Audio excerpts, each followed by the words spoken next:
Imagine sitting in your own living room, right? Like on the couch you bought maybe 5 years ago. Right. And someone you know well looks you dead in the eye and tells you, with just complete unshakable confidence, that the couch is red. Even though you know for a fact it's blue. Exactly. You Yeah. bought it because it was blue. You sit on it literally every single day. But this person, they aren't joking around. They aren't backing down at all. Oh, and they're probably looking at you with that mixture of pity and annoyance, right? Yes, exactly. Asking why you're always making things up or why your memory is always failing you. And now, I mean, imagine that happening not just with the color of a couch, but with conversations you had yesterday or promises that were made. Or just the very reality of how you are treated on a daily basis. Right. So, welcome to today's deep dive. We're unpacking a phenomenon that is, honestly, everywhere in the cultural zeitgeist right now. It's Yeah. something almost everyone encounters at some point in their lives. But we still profoundly struggle to define it when we're actually in the middle of it. Oh, absolutely. So, okay, let's unpack this. We are exploring the insidious mechanics of gaslighting today.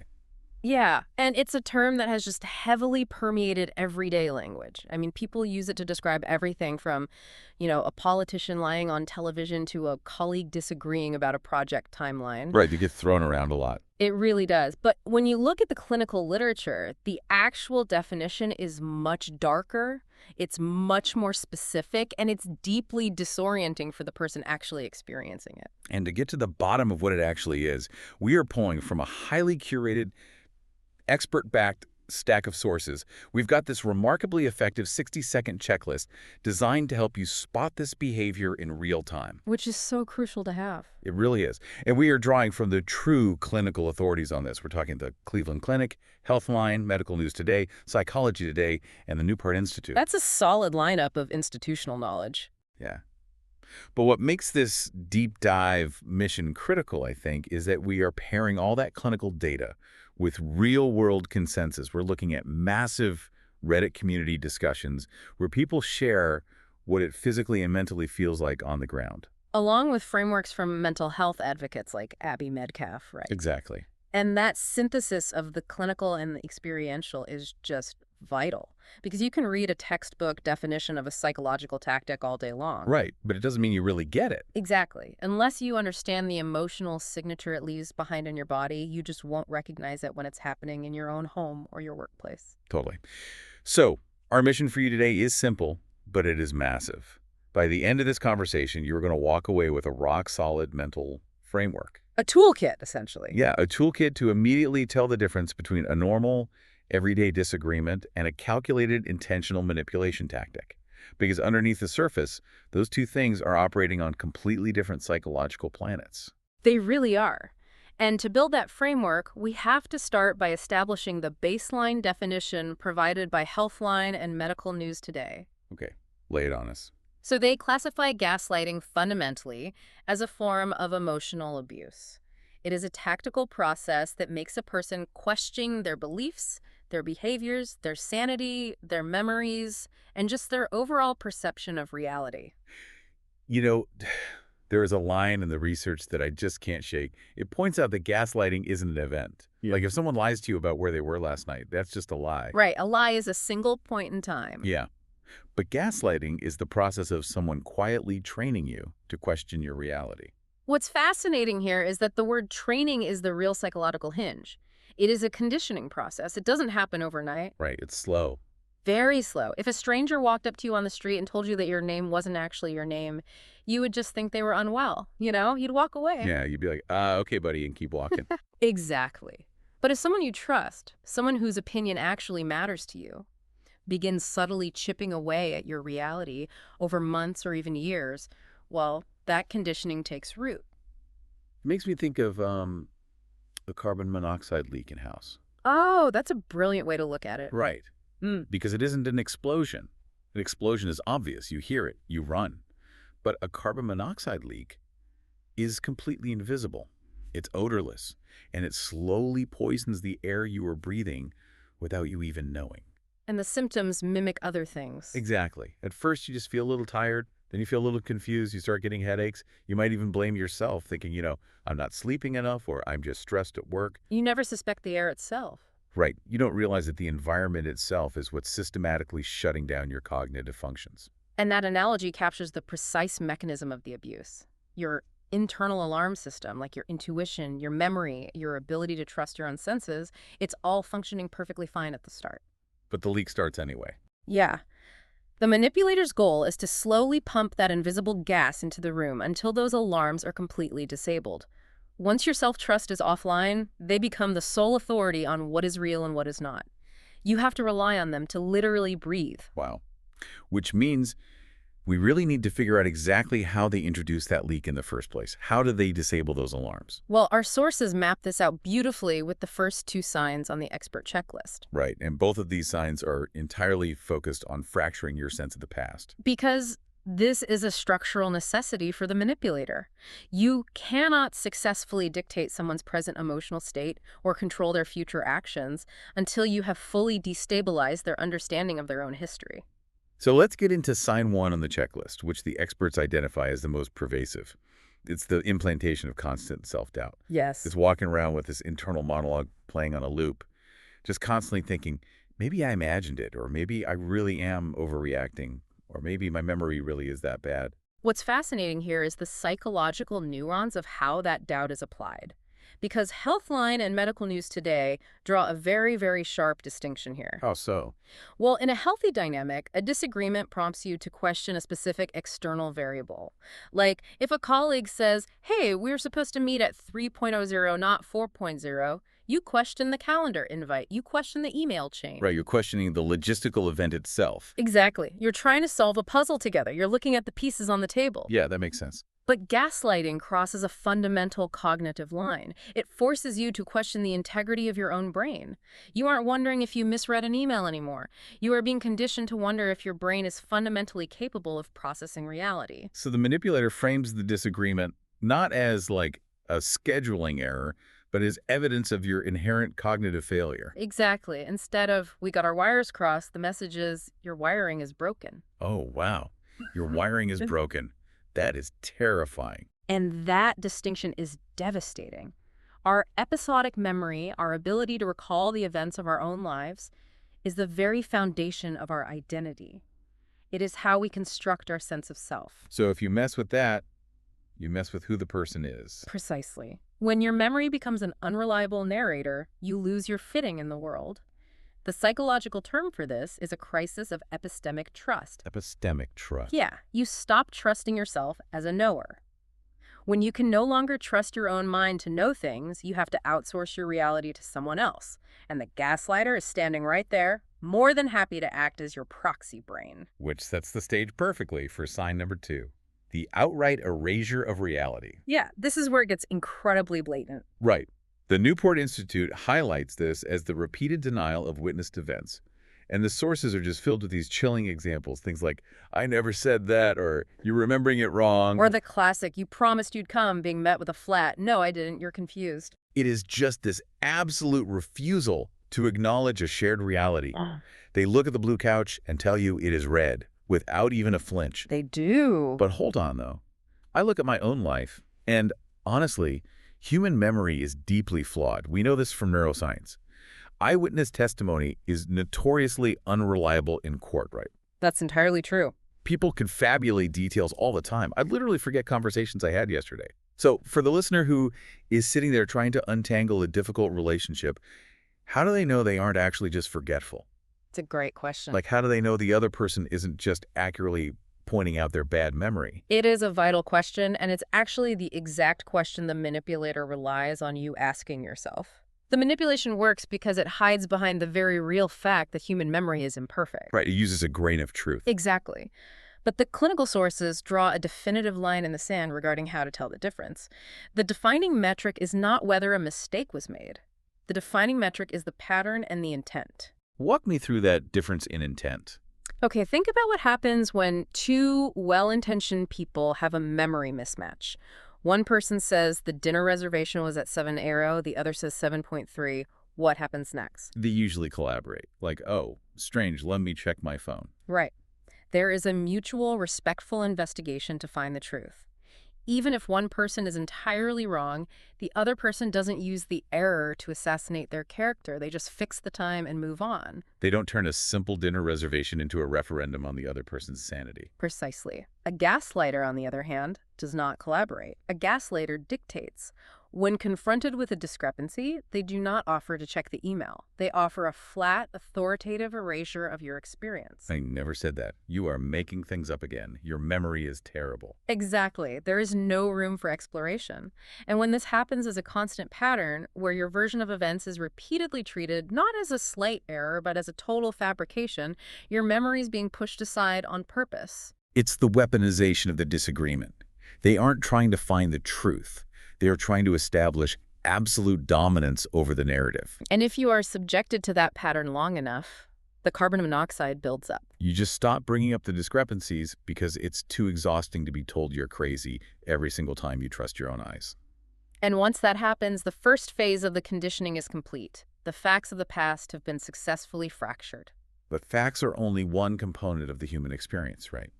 The other component, which is arguably much more powerful, is our emotional reaction to those facts. Which brings us to the next layer of this framework: weaponizing emotions and evading accountability. Right. Because once they have you doubting the timeline of events, they set their sights on how you feel about those events. This leads us right to sign number 3 on our expert checklist, making your feelings the problem. This is where the tactic moves from cognitive disorientation to deep emotional invalidation. The Cleveland Clinic and related psychological literature outline the specific phrases used in this phase. Yeah. You gather the courage to express that you are upset about something they did, and instead of engaging with the event, they hit you with, "You're being too sensitive." Or you're overreacting. "It was just a joke. Why are you always looking for a fight?" It's maddening. We really need to analyze why this specific rhetorical pivot is so ruthlessly effective. When you confront someone about their bad behavior, the psychological spotlight is glaring directly on them and their actions. They are in the hot seat. Yeah, they're the one who messed up. Exactly. By deploying a phrase like, "you're being too sensitive," the manipulator executes a flawless misdirection.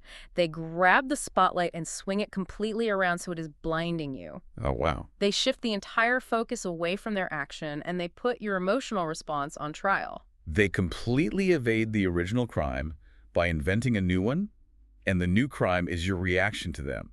It's like someone wearing heavy steel-toed boots stepping hard on your foot. You naturally cry out, "Ouch! You stepped on my foot!" And instead of apologizing or stepping back, they look at you with total disdain and say, "Wow, you are so dramatic. Why are you screaming? It's really embarrassing how sensitive your feet are." That perfectly illustrates the mechanics of the evasion. The injury is entirely ignored, and your reaction to the injury becomes the focal point of the argument. You suddenly find yourself defending your right to say, "ouch," rather than discussing the fact that they stepped on you. And when you are forced to defend your feelings, you aren't defending the facts anymore. The argument has completely changed shape. It has. You're fighting on their terms now. And the long-term psychological toll of this, as highlighted by the Cleveland Clinic, is profound. The human brain is highly adaptive. Meaning it learns to avoid pain. Right. If expressing an emotion consistently results in being attacked or belittled, the brain learns to anticipate the attack. It adapts to the hostile environment. This leads to what clinicians call pre-censoring. Pre-censoring. You start doing the gaslighter's job for them. You really do. You feel the sharp pain of an insult or the sting of being ignored.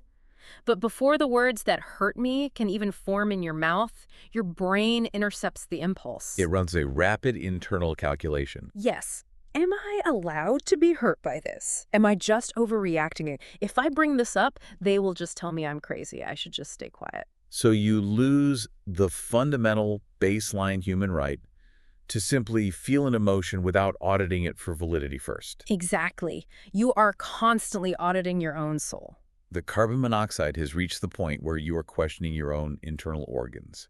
You're questioning the very signals your body is sending you.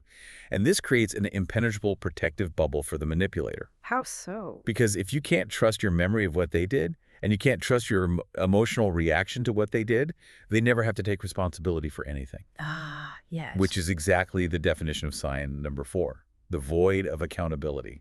Accountability is the absolute kryptonite of the gaslighter. It is the one thing they will avoid at all costs. Psychology Today provides a massive insight here. They note that within this dynamic, you will rarely, if ever, hear a clean, sincere apology. Almost never. You will never hear a simple, "You're right, I messed up, I am so sorry," without it being immediately followed by a condition, an excuse, or a pivot to blame. It is a mechanism known as the blame loop. In psychological terms, this often mirrors a defense mechanism where the perpetrator denies the behavior, attacks the victim for confronting them, and reverses the roles of victim and offender. The manipulator becomes the wounded party because you dared to hold them accountable. Exactly. The acronym for that is DARVO, by the way. Deny, attack, and reverse victim and offender. Oh, darve. The sources show exactly how this loop plays out in conversation, too. Undeniable mistakes made by the manipulator are instantly reframed as the victim's fault. They cheat, and it's, "You were so distant lately, you drove me to it." They yell, and it's, "If you didn't ask so many annoying questions, I wouldn't have to raise my voice." Or the one that I think is the most insidious, they break a promise and then blame you for having unrealistic expectations. You expect too much of me. You're suffocating me. That's why I had to lie to you. Notice the circular logic there. The circumference of that logic is a closed system, and the victim is always trapped inside it. Always. No matter where the argument starts, the final destination is always the victim's inherent flaws. So what does this all mean? If we pull back and look at the whole board, what does this actually mean for the architecture of the relationship? It means that the fundamental social contract has been entirely shredded. In a healthy dynamic, the law of cause and effect applies. Action requires accountability. If person A does something hurtful, person A is responsible for the repair. Right, this is basic decency. But in a gaslighting dynamic, that law of physics is suspended. No matter what person A does, the root cause is retroactively determined to be person B's character, person B's actions, or person B's sensitivities. The manipulator grants themselves total immunity by ensuring the blame always rolls downhill onto you. It's exhausting just mapping it out verbally. Imagine actually living inside that loop, waking up every single day and having to navigate a maze where every single path leads to a mirror reflecting your own supposed failures. It takes a devastating toll. Which explains perfectly why this leads to the ultimate symptom of gaslighting. When you combine the erased memories we talked about first with the minimized emotions and the inescapable blame loop, the human mind essentially overloads. It shuts down. It triggers the fifth and most devastating sign on our checklist, the fog of confusion. This is the emotional signature we discussed earlier. It is the definitive indicator that the conditioning has fully taken root. And to really understand this toll, we looked beyond just the clinical textbooks. We dove into the consensus from Reddit discussions, where thousands of people have anonymously documented their raw, day-to-day survival of this dynamic. The experiential data. Yeah. And we combine that with Abby Medcalf's specialized frameworks. The picture they paint of what it feels like when gaslighting is actively working is just heartbreaking. It is a state of chronic, heavy disorientation. The clinical term for this feeling is cognitive dissonance. It occurs when your brain is forced to hold two completely contradictory truths at the exact same time. Like holding two opposing magnets together. Exactly. Your eyes and ears tell you, this person is treating me terribly and lying to me. But the narrative you are forced to swallow to survive the relationship is, this person loves me, they are right, and I am the one causing all the problems. And the friction between those two realities just burns up all your mental energy. It really does. The physiological stress of maintaining that dissonance is staggering. The brain is literally flooded with cortisol. You are in a constant low-grade state of fight or flight, but you aren't allowed to acknowledge the threat. And the sources describe the exact symptoms of this overload. You leave conversations feeling deeply uncertain. You feel an unshakable sense of guilt. You become fixated on your own perceived character flaws. You internalize everything. Right. You don't walk away from an argument with this person thinking, wow, we really disagree on that political issue. You walk away thinking, I'm a fundamentally flawed, toxic person, and I can't seem to do anything right. I see this constantly reflected in the literature regarding recovery. Victims begin feeling immense guilt about things that used to feel incredibly clear to them. Like what? Well, before they entered the gaslighting dynamic, they might have been highly decisive, confident individuals. They ran companies, managed complex lives, navigated difficult situations with ease.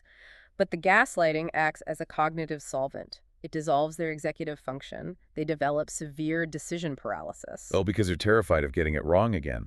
Exactly. They literally can't decide what to eat for dinner or what route to drive to the store because they are so terrified that making the wrong choice will trigger the blame loop again. When every choice you make is eventually weaponized against you, making no choice at all feels like the only safe option. Ultimately, they begin to internalize the manipulator's narrative completely. The abuser's voice literally becomes the victim's inner monologue. They don't need the gaslighter to tell them they're crazy anymore. They wake up in the morning and tell themselves. That is a terrifying loss of self. It's the moment the carbon monoxide has fully saturated the bloodstream. But this brings us to a massive takeaway from the sources. If there is one thing you remember from this deep dive, let it be this litmus test. Yes, pay close attention to this. If you are sitting there right now, thinking about a relationship in your life, maybe it's your boss, maybe it's your partner, maybe it's a parent, and you are wondering, are they just difficult to deal with, or is this actually manipulation? Here's the rule of thumb. It is the defining metric for the entire dynamic. If every single conversation with this person ends with you feeling stupid, crazy, or fundamentally broken, you are not being taught. You are not being corrected.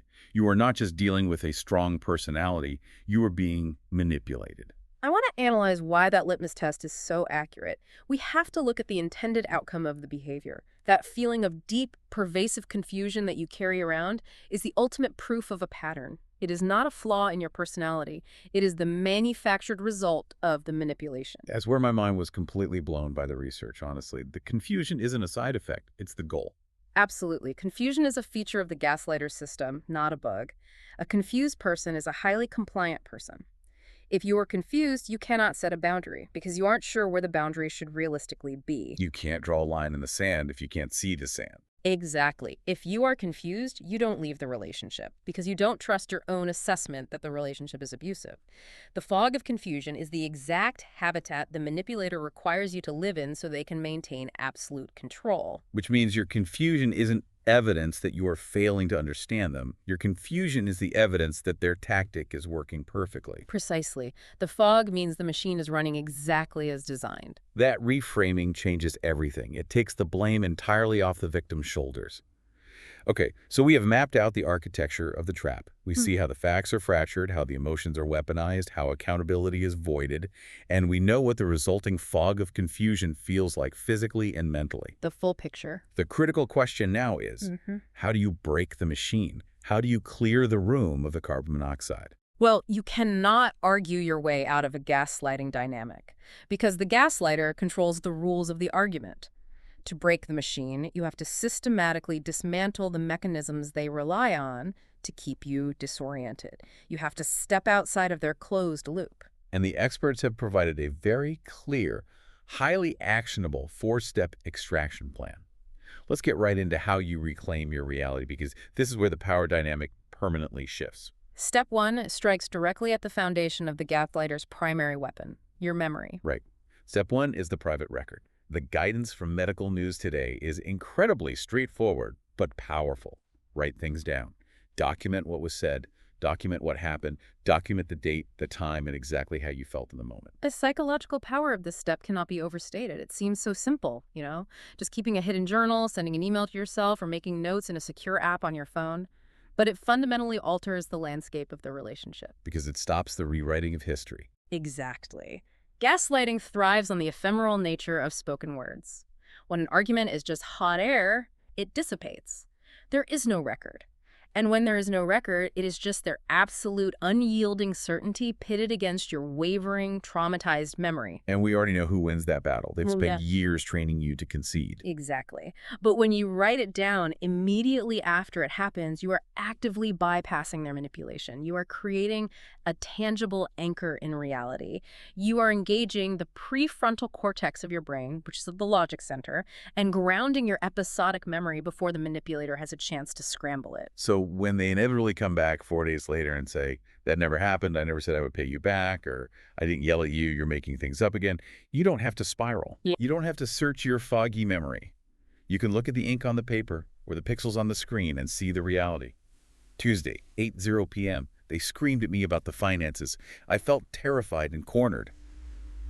It is an incorruptible external memory drive They don't have the password to it, and they can't rewrite it. It stops the cognitive dissonance in its tracks. You no longer have to wonder if you are crazy. The data is right there. But as effective as a private record is, it only gets you so far if you remain isolated. Right, because if you're stuck in a vacuum, you might read your own journal and still think, well, maybe they did yell at me, but maybe I deserved it, like they said. Yes, you're still trapped in their value system. Which requires us to move to step 2, external calibration. This is heavily recommended by both PBS and Abby Medcalf. The directive here is to reality check with someone completely outside the dynamic. And this is often the hardest step for people to take. Yeah, because of the shame, right? You might feel embarrassed to tell a friend, but you have to take your written record or your experiences and share them with a safe, trusted friend, a licensed therapist, or even a domestic abuse support hotline. You lay out the specific facts of an interaction and you ask one simple question. Does this sound normal to you? This step is the antidote to the poison. Mm. We have to remember that gaslighting requires total isolation to survive. The abuser must be the sole arbiter of truth, the only judge and jury in your life. The moment you introduce an outside perspective, their entire house of cards is fundamentally threatened. Because normal, healthy people will look at the situation and immediately see the insanity of the dynamic. They aren't under the spell. Humans are deeply social creatures. We calibrate our understanding of the world through our social groups. When your internal compass has been repeatedly subjected to a magnetic field that spins it wildly out of control, you cannot rely on it to find true north. You desperately need a fixed point outside of that magnetic field. And that's what a friend or therapist provides. Yes. Objective feedback from someone who has absolutely no vested interest in controlling or manipulating you is profoundly validating. It's the moment someone opens a window and lets fresh air into the room. Yeah, You take a breath and realize, wait, this isn't how oxygen is supposed to feel. exactly. When a therapist or a trusted friend listens to your experience and says, no, that is not a normal way to communicate, that is abusive, and you have every right to be furious, the spell begins to break. The cognitive dissonance resolves. You finally have permission to trust your own perception again. Here's where it gets really interesting, though. Yeah. Once you have that validation, it gives you the clarity to execute step 3. This is where you become a scientist in your own life. Step 3 is isolating the variable. I love this step. It's a mental exercise you can do entirely on your own. You look at your emotional state and you ask yourself, do I feel this deep confusion, this constant guilt, and this intense self-doubt around everyone in my life? Or does it spike mostly around this one specific person? This is a diagnostic goldmine for the victim. The gaslighter's primary narrative is that the problem is systemic to you. They want you to believe that you are inherently too sensitive, that your memory is generally failing, that you are just a fundamentally difficult person to love or work with. They make it a you problem. But if you take a step back and actually analyze the data of your daily life, the truth usually reveals itself. Like, do you have panic attacks about misremembering spreadsheets at work with your other colleagues? Probably not. Do your lifelong friends constantly tell you that you're overreacting to everything? Do you feel chronically guilty and confused when you're just hanging out with your siblings? If the answer to those questions is no, Which it almost always is. then the math is undeniable. If your self-doubt, your intense confusion, and your feelings of worthlessness only spike when you are in the presence of or thinking about this one specific individual, that is not a coincidence. You do not have a systemic cognitive defect. You are having a severe allergic reaction to a localized toxin. I love that framing. A severe allergic reaction to a localized toxin. It proves that your brain isn't broken. Your brain is actually functioning perfectly. It's reacting with extreme stress to an extremely stressful, manipulative environment. The variable is them, not you. It is vital, actionable data. It completely dismantles their narrative that you are the problem. And once you realize that, you arrive at the final step of the extraction plan. Step 4, recognizing the difference. We have to include this because psychology today offers a really crucial grounding reminder. As this term becomes more popular in the culture, we have to be careful not to dilute it. Right, because not everything is gaslighting. Exactly. Not every argument, not every defensive comment, and not every miscommunication is gaslighting. It is a vital distinction to make. We cannot diminish the severe reality of emotional abuse by applying the label to everyday friction or poor communication skills. Right. Like if I eat the last slice of pizza in the fridge and my partner gets annoyed and I defensively say, well, you didn't put your name on it. I thought you didn't want it. And they say, I totally wanted it. I told you that yesterday. That's not me gaslighting them. That's just me being defensive and a little inconsiderate about pizza. Let's establish the final clear boundary for everyone listening. A normal disagreement, even a heated one, is two people looking at a situation and stating, we see this differently or we remember this differently. But in a normal disagreement, no matter how angry people get, no one is attacking the other person's fundamental sanity. Right. No one is orchestrating a campaign to convince the other person that their memory is a complete fabrication. There is an underlying mutual respect for the fact that two separate realities or two separate perspectives can coexist. The friction is about the topic, not about the validity of the person's mind. But gaslighting. Gaslighting is a continuous, relentless pattern. That is the key word that separates it from a standard argument. It is a calculated pattern of denying facts, minimizing your emotions, and aggressively rewriting reality with the specific underlying intent of maintaining power and control over you. It is not a miscommunication. It is systemic destabilization. And for you, listening to this right now, digesting all this information, I want to make sure you hear this loud and clear. You are not being dramatic or too sensitive for noticing the difference between those two things. If you feel that systemic destabilization, if you feel that heavy fog of confusion settling over you whenever this person is around, your internal alarm bells are ringing for a very, very valid reason. Trusting the difference between a disagreement and abuse is the foundational rock upon which recovery is built. Okay, we have covered a massive amount of psychological terrain today. Let's do a final synthesis to really cement this mental framework. The core message resounding through all our sources, from the dense clinical textbooks detailing cognitive dissonance to the raw Reddit forums documenting the daily survival of this abuse, is that gaslighting is never a one-time event. It's a highly effective, deeply destructive process of conditioning. It relies on a repeated pattern of denying your reality, weaponizing your emotional reactions, completely dodging accountability, and leaving you stranded in a fog of shame and confusion. If you are listening to this and you recognize the echoes of your own relationship in this checklist, I want to offer a final, definitive word of validation drawn directly from the clinical sources we reviewed. Please do. Finding yourself trapped in this dynamic does not mean you are weak. It does not mean you lack intelligence or fortitude. Highly capable, brilliant, fiercely independent people fall victim to this conditioning all the time. It simply means that someone you trusted used that trust to quietly, methodically tamper with your reality. The carbon monoxide bypassed your alarm system. That is not a moral failing on your part, but you are walking away today with a newly gained power. The very moment you can look at an interaction, step back, and analytically say, hold on, they aren't trying to solve a problem right now. They are shifting the spotlight. They are denying the timeline. These are gaslighting signs. The entire game changes. Exactly. Yeah. In that exact moment, you have stopped reacting to the manipulation and started observing it. You have taken a massive, irreversible step toward trusting your own mind again. The lights in the room are turning back on. This raises an important question, a final philosophical point I would like the listener to consider as we close this deep dive. We have established through every piece of source material that gaslighting is a pattern, but it is a pattern that relies entirely on one specific, necessary outcome. Which is? It relies on you eventually giving up. It requires you to doubt yourself, surrender your internal compass, and accept their rewritten version of reality as the absolute truth. The entire system requires your compliance to function. Exactly. So consider this. What happens to the manipulator's power the very first time you refuse to play the role of the confused party? Oh, wow. That is a completely different dynamic. If their entire strategy for control demands that you abandon your reality, does their control instantly evaporate the moment you decide that your written record, your external validation, and your internal compass are completely non-negotiable? What happens to the manipulator when they push heavily against your reality, and for the very first time, it does not bend? The machine breaks. The whole system collapses because it has nothing left to feed on. That is an incredibly powerful realization. The manipulator relies on the injury remaining invisible, murky, and hidden in the dark fog of your own self-doubt. But the moment you define it, the moment you document it, and the moment you flat out refuse to be confused anymore, You clear the room. You clear the room. You can look right at the manipulation, point to it, and say, I see exactly what you were doing, and it's not going to work anymore. Thank you so much for joining us on this deep dive.